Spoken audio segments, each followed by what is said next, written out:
Dia datang hanya untuk mencuri, membunuh, membinasa.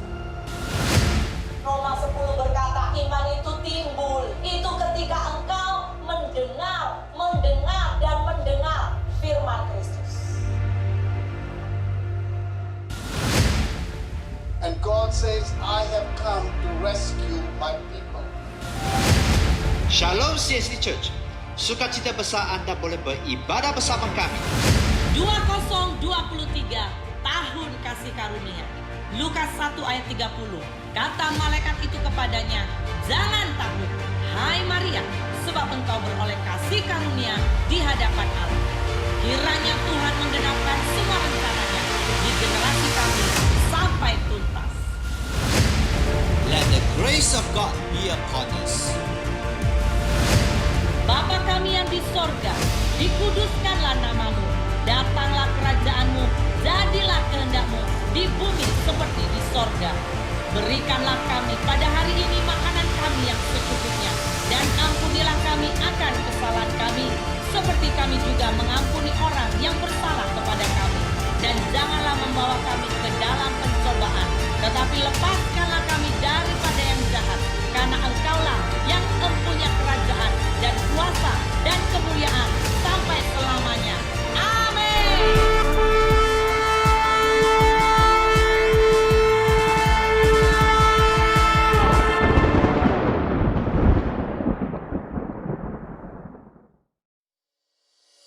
Shalom Jemaat CST, Happy Sunday. Mari kita sama-sama melihat news kita untuk di minggu hadapan.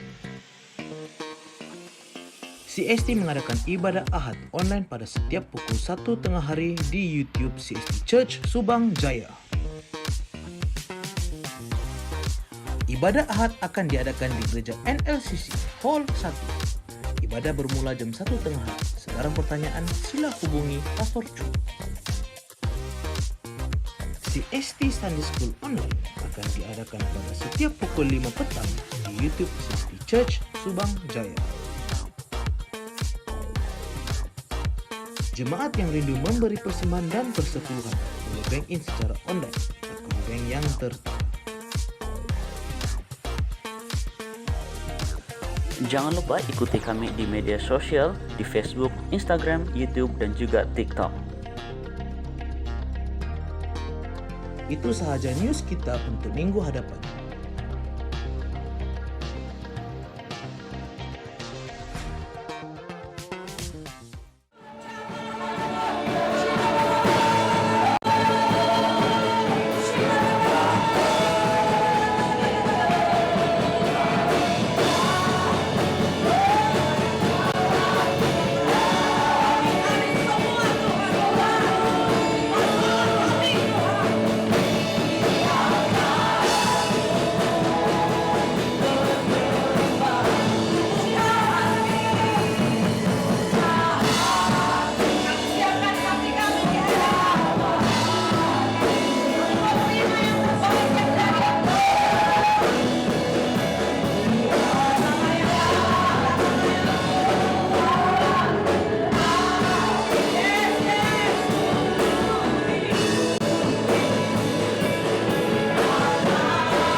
Amin, amin, amin. Hamba berdoa Engkau jamah setiap kami untuk tidak memegang apa yang kami ingini, tapi biar izinkan kami belajar melepas di hadapan-Mu, dan biar kami bertumbuh di hadapan-Mu ya Tuhan. Kami bersyukur untuk atmosfer yang sedang terjadi di tengah kami kami. Kami bersyukur hadirat-Mu di tengah Amin, kami. amin, amin. Bahkan kami berdoa tidak ada satu pun yang dilewatkan ya Tuhan. Kami percaya Tuhan, Engkau setia, Engkau baik ya Tuhan. Sebelum firman-Mu akan ditaburkan, kami minta roh pengertian turun atas setiap Amin, kami. amin. Kami minta roh hikmat, kami minta roh yang lemah lembut turun atas setiap kami ya Tuhan. Untuk kami terima yang daripada Engkau. Dan biar benih firman-Mu itu akan bertumbuh kuat dan berbuah lebat di dalam hidup kami. Mulai hari ini ya Tuhan, kami terus mau berkata, apapun yang terjadi, kami tetap berkata terima kasih ya Tuhan. Karena kebaikan-Mu melebihi segala masalah kami. Kebaikan-Mu melebihi semua beban di dalam hidup kami. Karena Engkau Allah yang setia. Terima kasih Tuhan. Terus hadir dan berbicara di tengah kami. Kau mengurapi hamba-Mu Pastor yang akan membawa firman-Mu Tuhan atas kami. Biar pengurapan yang dari Tuhan dan pewahyuan dari Tuhan turun ya Bapa. Dan kami terima yang terbaik Amin, yang amin. dari Engkau. Kami bersyukur Tuhan. Kami kembalikan segala pujian, segala hormat bagi Raja di atas segala Raja, Tuhan yang ajaib. Terpujilah nama-Mu ya Bapa. Dalam nama Yesus kami berdoa. Mari yang semua diberkati sama-sama katakan amin. Silakan duduk, Tuhan memberkati.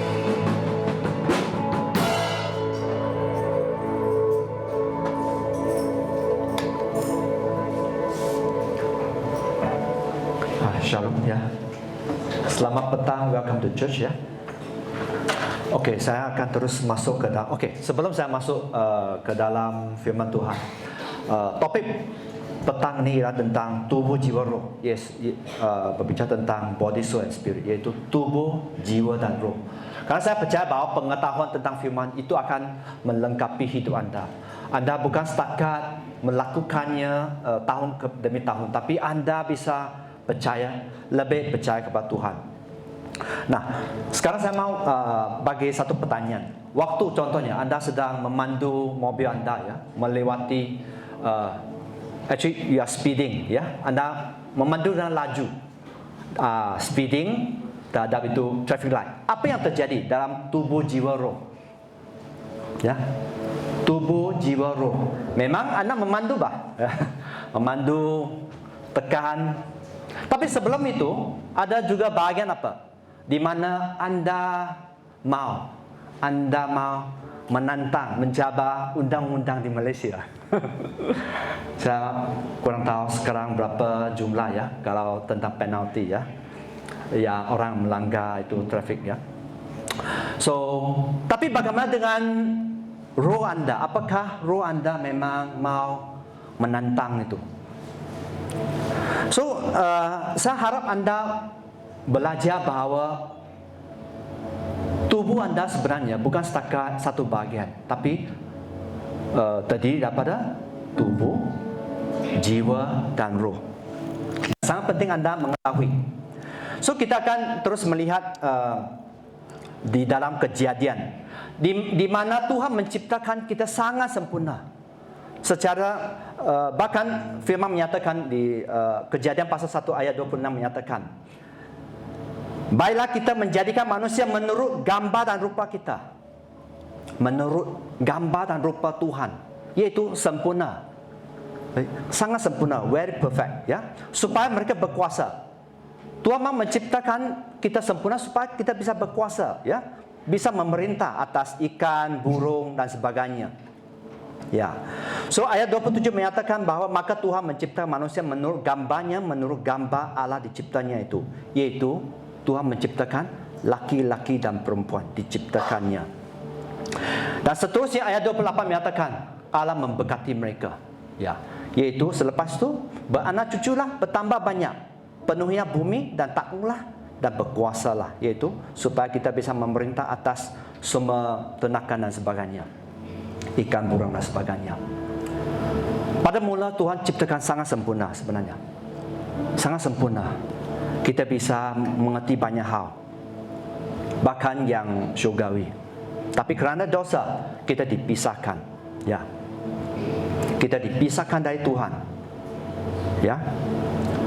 So, dan mari kita lihat tentang di next, yaitu Kejadian pasal 2 ayat 7-8. Ya.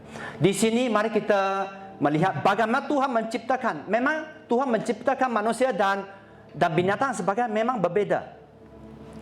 Di mana ayat 7 menyatakan Tuhan membentuk form, membentuk tangan manusia dari debu tanah dan menghembuskan nafas hidup ke dalam hidungnya. Ya, suruh dimasukkan ke dalam badan supaya apa? Supaya alive, menjadi makhluk yang hidup. Dan lepas itu Tuhan membuat Taman Eden, ya, di mana manusia di tempat di sana. So di sini, tapi ya, kerana dosa, ya, gambar Allah kita tetap ada. Tapi sebahagian sudah dirosakkan, ya, tidak lagi sempurna. Ya. So di sini mari kita next. Apa yang anda lihat ialah satu foto, ya, yaitu tentang tubuh, jiwa, roh. Yang luas sekali ya tubuh kita, di mana kita berhubung dengan lingkungan kita, sekitar kita, ya. Kita sadar tentang apa yang terjadi di dunia dan sebagainya. Jiwa bisa menjadikan kita berhubung sesama. Bahkan kita bisa sadar tentang diri kita. Dan roh itu yang sangat penting, di mana kita bisa berhubung dengan Tuhan. Karena tadi kita lihat bahwa Tuhan menghembuskan roh ke dalam tubuh itu. Tanpa roh, hanya mayat saja. Ya. So, next. Next. Di 1 Tesalonika pasal 5 ayat 23 menyatakan, semoga Allah damai sejahtera. Mungkin kita baca bersama. 2, 3. Semoga Allah damai sejahtera menguduskan kamu seluruhnya.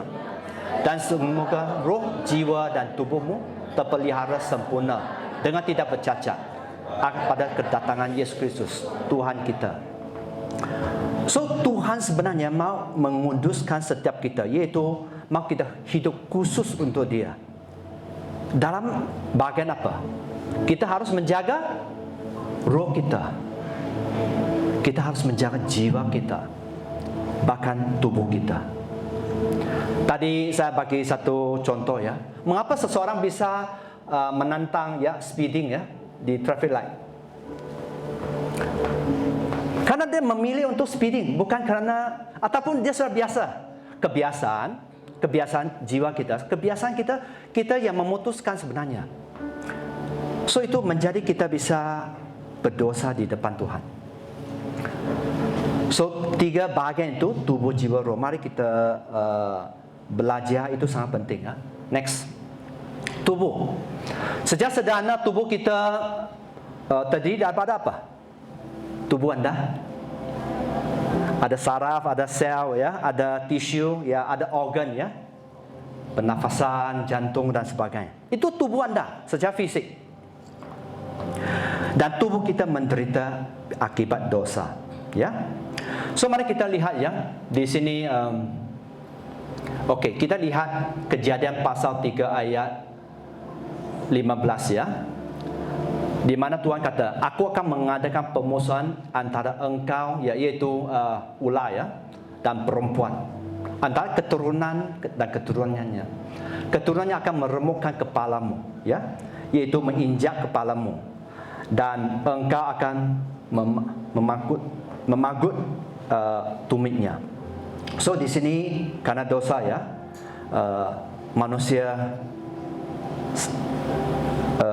manusia berdepan dengan akibatnya. Next. Karena dosa, ayat 16 berbicara tentang perempuan, ya. So mari kita memahami mengapa perempuan mengandung, melahirkan, ya. So di sini firman menyatakan kepada perempuan, ya, firman menyatakan, susah payahmu waktu mengandung dan ku buat sangat banyak, ya, susah payahmu, ya, dengan kesakitan engkau akan melahirkan, ya. So itu akibat dosa. So mari kita memahami bahawa setiap dosa ada akibatnya, ya, dan kesakitan. Dan engkau akan berakhir, yaitu bermesra dengan suami, ya, itu biasa sebenarnya, ya. Tuhan menciptakan dan suamimu akan berkuasa atasmu, ya. Dan ayat 17 menyatakan, yaitu tentang suami. Mungkin suami baca ya. Boleh? 2, 3. Lalu firman-Nya kepada manusia itu, kerana engkau mendengarkan perkataan istrimu dan memakan dari buah pohon yang telah kuperintahkan kepadamu, jangan makan daripada itu, maka terkutuklah tanah kerana engkau. Dengan susah payah engkau akan mencari rezekimu dari tanah seumur hidupmu. Ya, so itulah akibatnya di mana setiap pria ya, kita harus bekerja keras, bahkan bersusah payah mencari rezeki.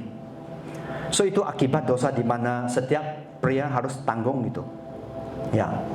Ya.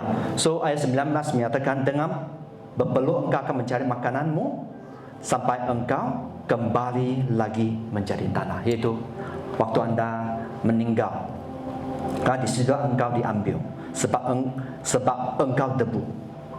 Setiap kita ya, dan engkau akan kembali menjadi debu. Seorang meninggal ya, memang tubuh itu akan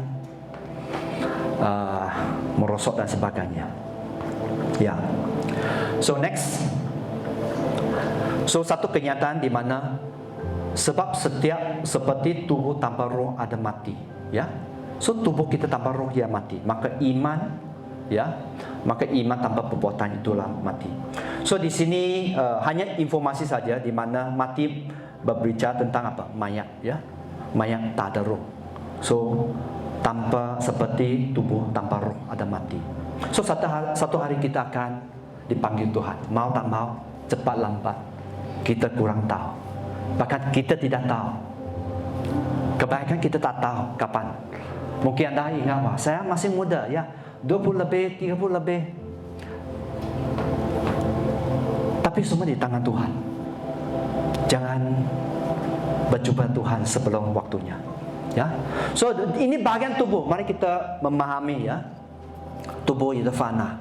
Tubuh kita waktu kita meninggal ya itu saja, menjadi debu. Seperti kita dicipta dengan debu. Seterusnya jiwa. So di sini jiwa sebenarnya berbicara tentang apa? Meliputi 3 bahagian. Jiwa kita, your spirit, your soul ya. Jiwa, your soul. Yang meliputi akal manusia, meliputi emosi anda, meliputi kehendak.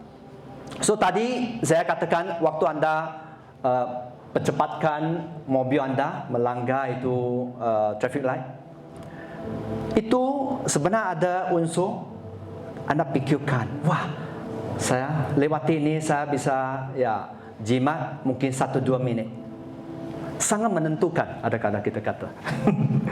Ya, itu termasuk emosi. Wow, itu cepat, kita pandu cepat ya, sangat shock ya, terutama yang masih muda ya, sudah ada kereta, motorbike. Saya juga waktu baru ambil license ya cepat. Itu bagian emosi kita dan kehendak di mana kita putuskan kita mau melanggar undang-undang, ya. So sebenarnya setiap jiwa diciptakan secara supernatural oleh Tuhan ya, seperti jiwa Adam. So sekarang kita akan belajar yaitu tentang akal manusia ya. Jiwa meliputi juga akal ya. Akal manusia. Tuhan telah menciptakan manusia dengan kemampuan untuk berfikir. So sangat penting kita perlu berfikir ya. Akal, melaluinya manusia dapat mengetahui dunia, orang lain, diri sendiri dan Tuhan. Kita diberi untuk bisa memikirkan.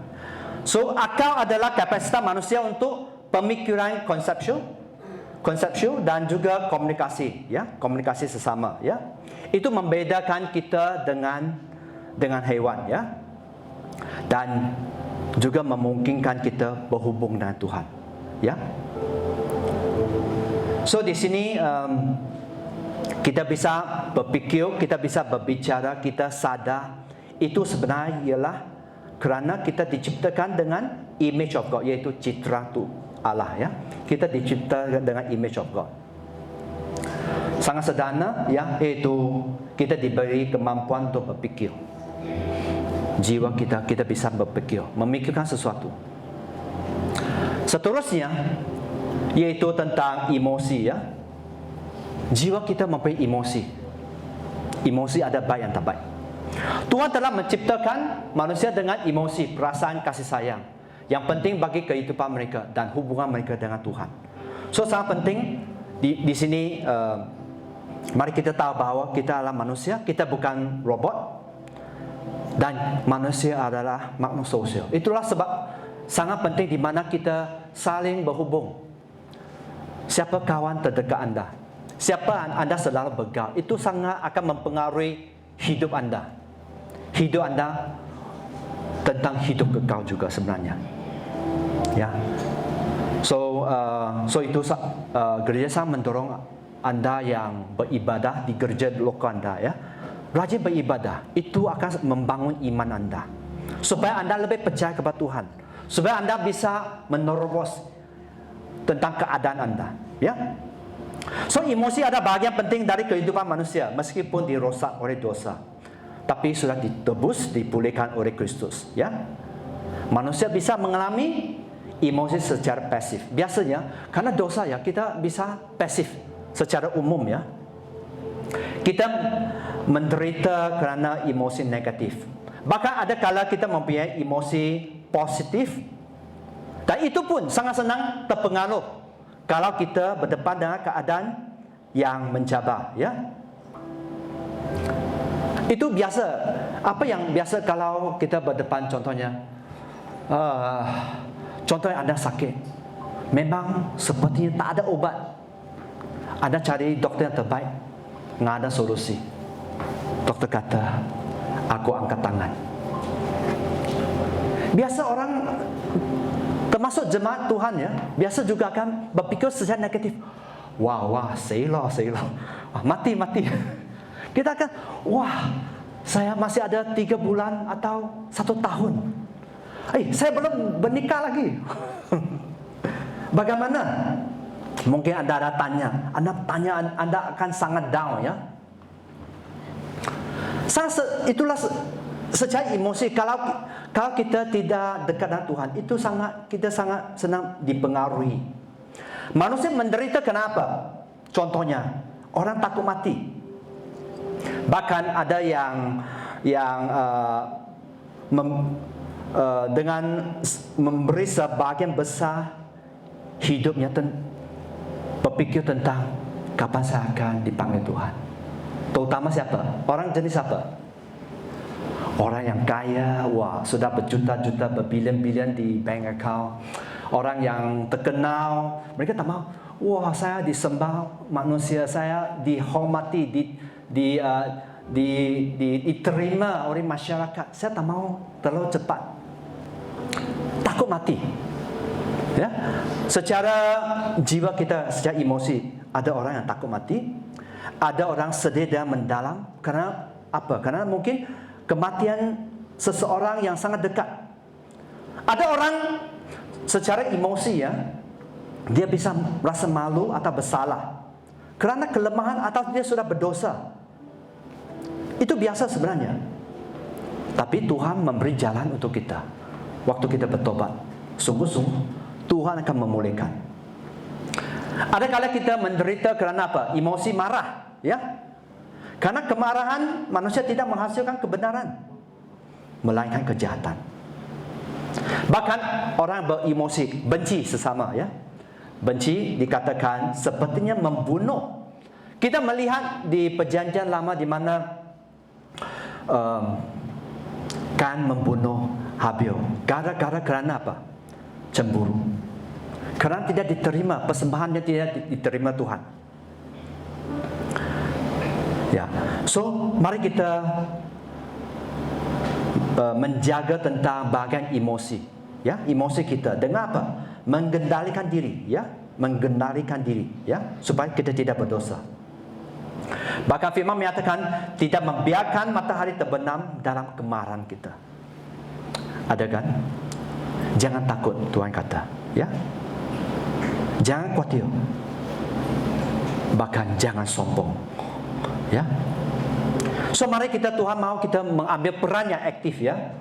Ya, secara emosi kita. Supaya apa? Supaya kita bisa menang. Itu bahagian jiwa. Bahagian jiwa meliputi akal kita, pikiran kita, meliputi emosi kita. Seterusnya, yaitu kehendak manusia, human will. Kehendak manusia ada kemampuan kita untuk memilih dan bertindak yang dapat melakukan untuk kebaikan atau kejahatan. Dalam hidup ini kita selalu akan memilih, membuat pilihan. Pilih untuk membuat ini, pergi ke sana, melayani, bekerja dengan sungguh-sungguh. Itu pilihan. Ya. Semua ada akibatnya karena setiap pilihan kita. Ya. Kehendak ada kapasitas manusia untuk memilih dan bertindak secara bertanggungjawab. Apakah kita mau taat kepada firman atau kita mau memberontak kepada Tuhan? Itu kita dibagi kehendak, ya, dibagi pilihan. Ya. Di depan pencipta kita akan dipertanggungjawabkan tentang pilihan kita. Apa yang kita buat? Apakah sesuatu berkenan dengan Tuhan?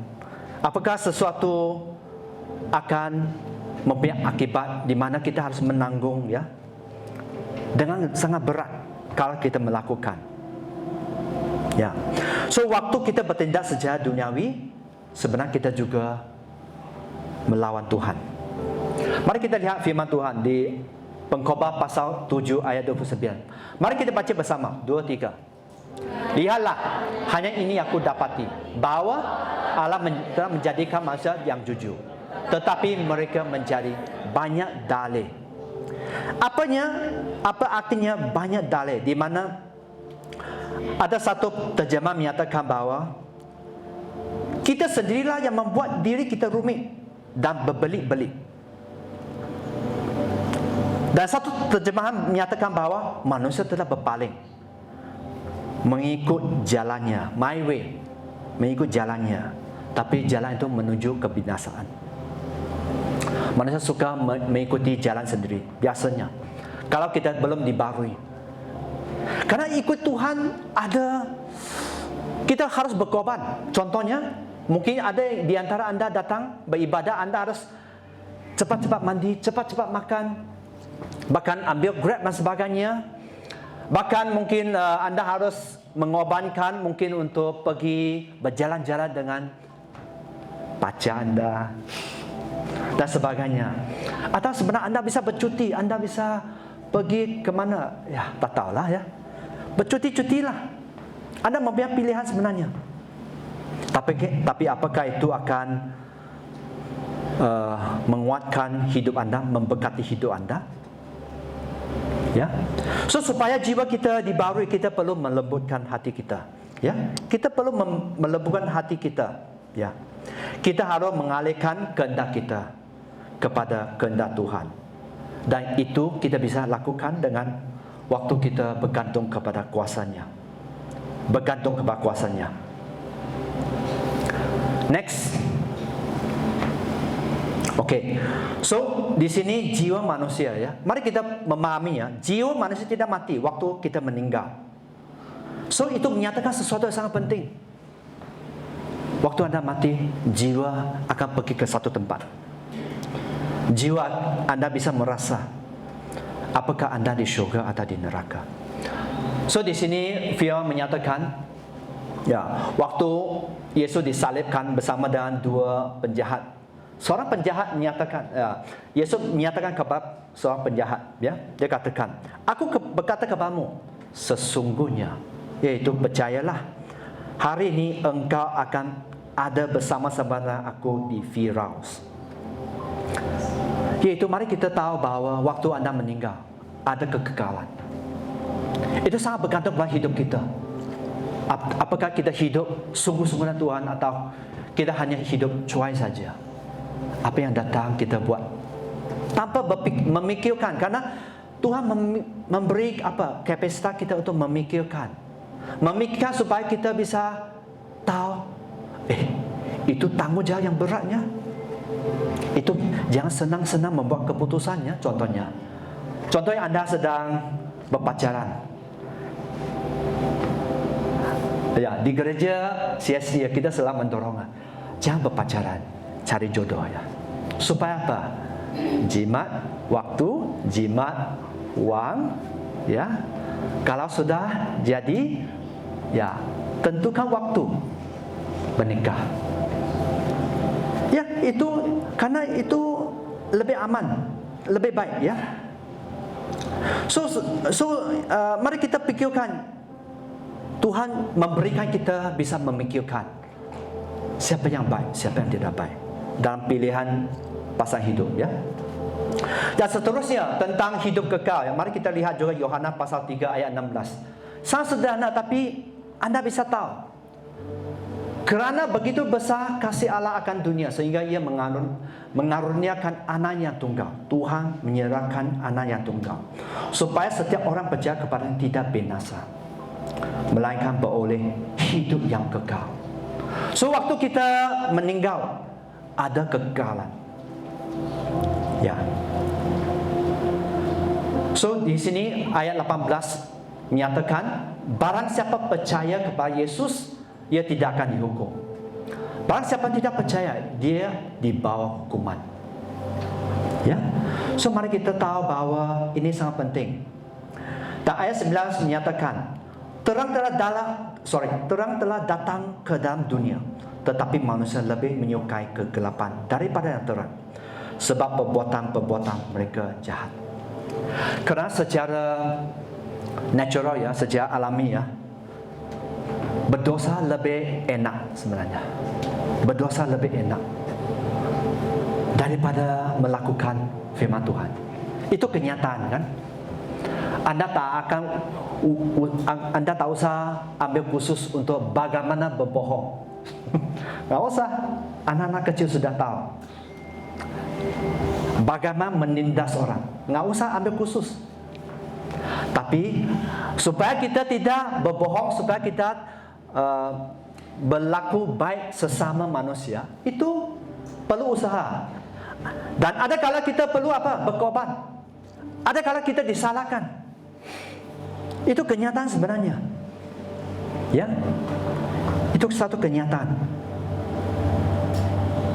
So seterusnya, okay, next, Matius 10 ayat 28. Mari kita baca 2-3. Dan janganlah kamu takut kepada mereka yang dapat membunuh tubuh, tetapi yang tidak berkuasa membunuh jiwa.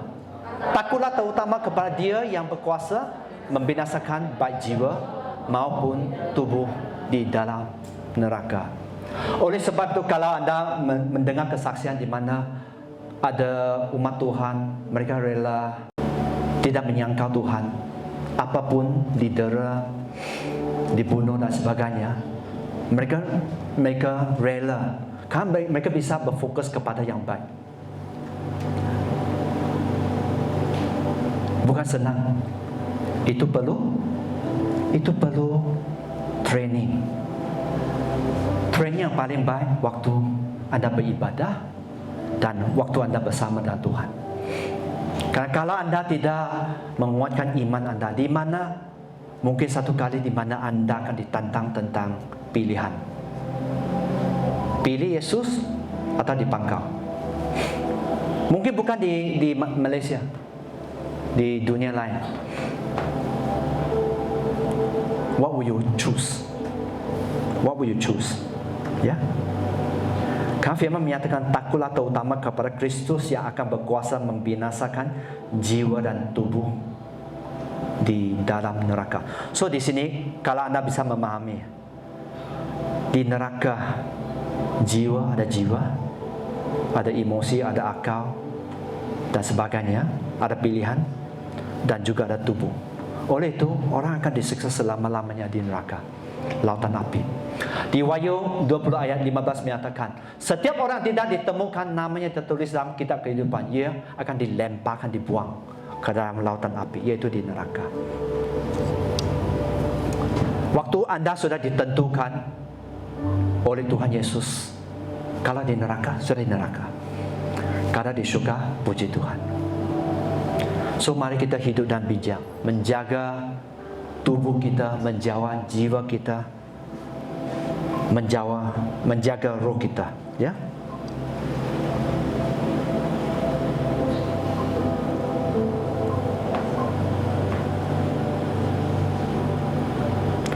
Okay, next. Sebelum itu, ya. So di sini, sungguh semua jiwa aku punya, yaitu Yesus kata, baik jiwa ayah maupun jiwa anak aku punya. Orang berbuat dosa itu yang harus mati. So itu sangat straightforward, sangat keras, tapi itu kebenaran. Mari kita hidup berjaga-jaga, ya, dalam jiwa kita, ya, dalam tubuh kita dan sebagainya. Okay, next. So sekarang kita akan berbicara tentang roh kita. Ini bukan roh Tuhan, tapi ini manusia roh kita, ya. Manusia tadi daripada tubuh, jiwa, dan roh. Ini di mana kita bisa berkomunikasi dengan Tuhan. So Yohanes 4 ayat 24 menyatakan Allah itu roh. Allah itu roh. Barang siapa menyembah, dia harus menyembah dia dalam roh dan kebenaran. Setiap kita harus menyembah Tuhan dengan manusia roh kita dan mencintai kebenaran. Kalau Anda mau bersekutu, Anda mau mendekati Tuhan, Anda harus menyembah dia dengan roh dan kebenaran. Roh Anda harus berjalan, ya, berfungsi. Mengapa kita bisa memilih untuk melanggar traffic light? Roh kita lemah. Roh kita lemah. Mengapa roh kita lemah? Mungkin terlalu banyak Facebook, mungkin terlalu banyak YouTube dan sebagainya. Mungkin ada orang mungkin ya terlalu duniawi, pergi ke hari-hari pergi ke pub minum. Duniawi lah. So itu akan mempengaruhi roh kita. Roh kita lemah. Ya, roh kita bisa lemah sebenarnya. Next, 1 Korintus pasal 6:17 menyatakan, siapa yang mengikat dirinya pada Tuhan menjadi satu roh dengan Dia. Ya, yaitu sesiapa yang mau menyatukan dirinya, serahkan dirinya, mau bersatu dengan Tuhan, menjadi satu roh dengan Tuhan. Waktu Anda satu roh dengan Tuhan, aman. Anda akan dipimpin oleh roh Tuhan. So di sini ayat 18 menyatakan, jauhkanlah dirimu dari pencabulan. Setiap dosa lain yang dilakukan manusia terjadi di luar dirinya, tetapi orang yang melakukan pencabulan berdosa terhadap dirinya sendiri. So sangat tegas di mana kalau kita hidup tidak sungguh-sungguh kepada Tuhan. 19 menyatakan, atau tidak tahukah bahwa tubuhmu ada bayi Roh Kudus yang diam di dalam kamu, Roh Kudus yang kamu peroleh dari Allah, bahwa kamu bukan milik kamu lagi. Tubuh Anda adalah bayi Allah. Tubuh Anda adalah bayi Roh Kudus. Tubuhmu bukan kepunyaan Anda sendiri, tapi kepunyaan Tuhan, ya. Dan di sini mari kita ingat bahwa kamu telah dibeli dan harganya telah lunas dibayar oleh Kristus.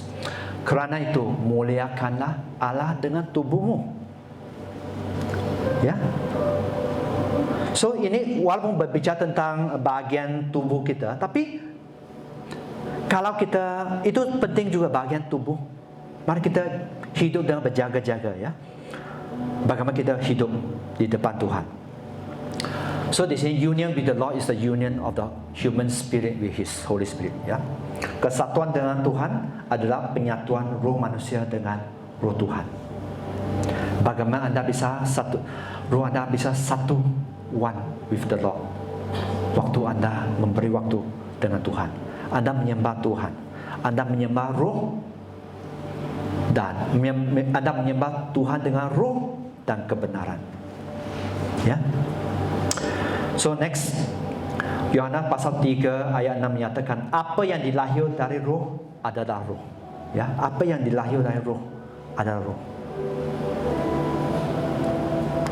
Next, Roma pasal 8 ayat 16. So di sini mari kita tahu, ya, Roh itu bersaksi bersama-sama dengan roh kita bahawa kitalah anak-anak Allah.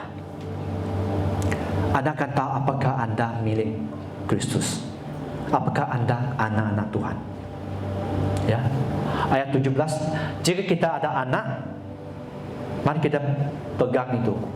Jika kita ada anak, maka kita juga ada ahli waris. Maksudnya orang yang berhak menerima janji-janji Allah, yang akan menerima bersama-sama. Belum lagi.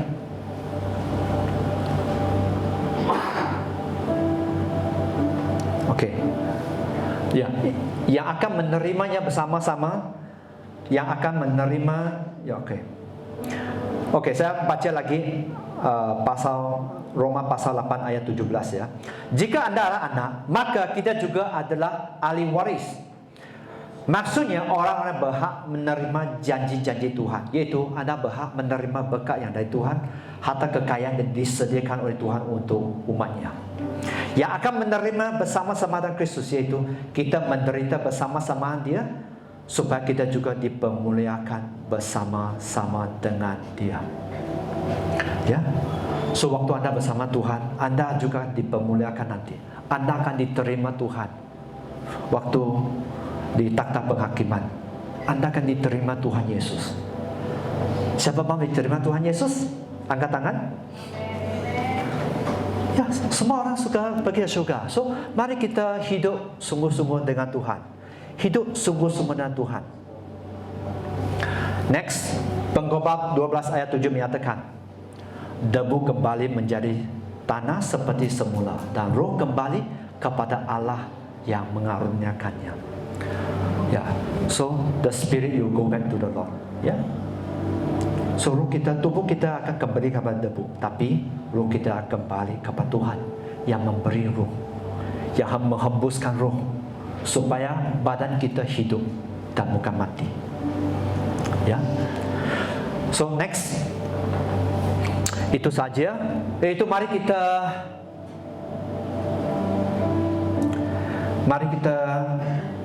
betul-betul memberi hidup kepada Tuhan.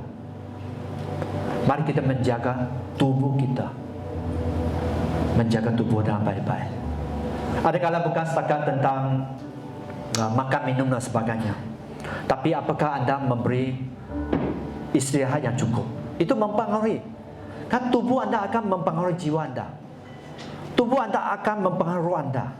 Ingat, orang yang sangat letih, apakah dia bisa menyembah Tuhan dengan sesungguhnya? Nggak bisa. Kalau jiwa dia terpengaruh, jiwa dia pasif, jiwa dia emosi, jiwa dia mau melawan Tuhan, apakah roh kita bisa bertumbuh? Apakah roh kita bisa bersatu dengan Tuhan? Apakah kita bisa melakukan kehendak Tuhan dalam hidup kita? Nggak akan bisa. Oleh itu, mari kita selalu memberi waktu, ya, menjaga tubuh kita, menjaga jiwa kita, supaya apa yang Anda pikir itu benar. Emosi Anda menjadi stabil. Anda bisa memilih dengan bijak. Karena itu berbicara dengan jiwa. Anda bisa memilih dan bijak. Jangan seperti orang dunia. Bahkan mungkin ada umat yang hidup tidak sesuai. Jangan kita melihat hidup mereka. Oleh sebab itu Tuhan selalu membawa kita balik kepada Dia. Jangan menyembah sesiapa pun, termasuk hamba Tuhan dan sebagainya. Sesiapa pun. Karena mereka tidak memberi Anda hidup yang kekal. Hanya Tuhan Yesus yang menentukan. Mari kita menjaga roh kita, supaya kita selalu mau dipimpin oleh roh Tuhan. Oke, mari kita bangun, ya. Mari kita bangun, kita doa bersama. Ya Tuhan, kami sangat bersyukur kami sudah pelajari tentang firman-Mu Tuhan. Tubuh, jiwa, roh setiap manusia kita sangat penting. Tuhan, biar Engkau terus membimbing hidup kami, Tuhan. Biar kami sungguh-sungguh, Bapa, sungguh-sungguh menjaga tubuh kita, sungguh-sungguh menjaga jiwa kita, proteksi jiwa kita, sungguh-sungguh membangun roh kita, supaya setiap kita terus hidup sesuai dengan firman Tuhan. Tuhan, Engkau-lah Tuhan yang baik. Kami tahu bahwa Engkau Tuhan yang sedia membimbing. Anda yang sedia membimbing setiap hidup kita. Yaitu Tuhan, kami mau serahkan hidup kita sekali lagi di tangan Engkau Tuhan. Tuhan, apa yang salah, apa yang berdosa, apa yang tidak berkenan dalam hidup kami, Tuhan, kami minta ampun dari Engkau Tuhan. Kami tahu semasa kami bertobat, kami meminta ampun dari Tuhan. Engkau Tuhan yang adil, yang setia untuk mengampuni setiap kami dan menghapuskan semua kejahatan dalam hidup kami. Tuhan, terima kasih atas anugerah-Mu Tuhan. Terima kasih atas Engkau Tuhan yang sudah menanggung semua dosa kami di atas kayu salib. Bahkan kesakitan, semua kelemahan tubuh badan kami Tuhan, semua kelemahan jiwa kami Tuhan. Ya Tuhan, terima kasih. Thank you Lord. Thank you Lord. Kerana Engkau kami mempunyai pengharapan Tuhan. Thank you Lord. Thank you Lord. Tuhan, kami serahkan setiap umat-Mu yang datang petang ini di tangan Kau Tuhan. Jaga hidup mereka Bapa. Bimbing mereka, tambah hikmat, pengertian dan pengetahuan tentang firman-Mu Bapa, supaya mereka terus bertambah dewasa, supaya mereka terus bertumbuh di dalam Engkau, supaya mereka akan memilih dengan bijak, hidup dengan bijak, bahkan mereka akan mengerjakan tugas yang sudah Engkau tetapkan dalam hidup mereka. Dan akhirnya Engkau memanggil setiap mereka, Engkau hamba-Ku yang setia dan baik. Ya Tuhan, berkati setiap mereka Tuhan. Jaga mereka Tuhan. Kami serahkan mereka di tangan Engkau. Di dalam nama Tuhan Yesus, semua yang percaya katakan amin. Shalom Jemaat CST, Happy Sunday. Mari kita sama-sama melihat news kita untuk di minggu hadapan. CST mengadakan ibadah Ahad online pada setiap pukul 1 tengah hari di YouTube CST Church Subang Jaya. Ibadah Ahad akan diadakan di gereja NLCC Hall 1. Ibadah bermula jam 1 tengah hari. Sekarang pertanyaan, sila hubungi Pastor Chu. CST Sunday School Online akan diadakan pada setiap pukul 5 petang di YouTube CST Church Subang Jaya. Jemaat yang rindu memberi persembahan dan persepuluhan boleh bank in secara online atau bank yang tertera. Jangan lupa ikuti kami di media sosial di Facebook, Instagram, YouTube, dan juga TikTok. Itu sahaja news kita untuk minggu hadapan. Jumpa Anda di minggu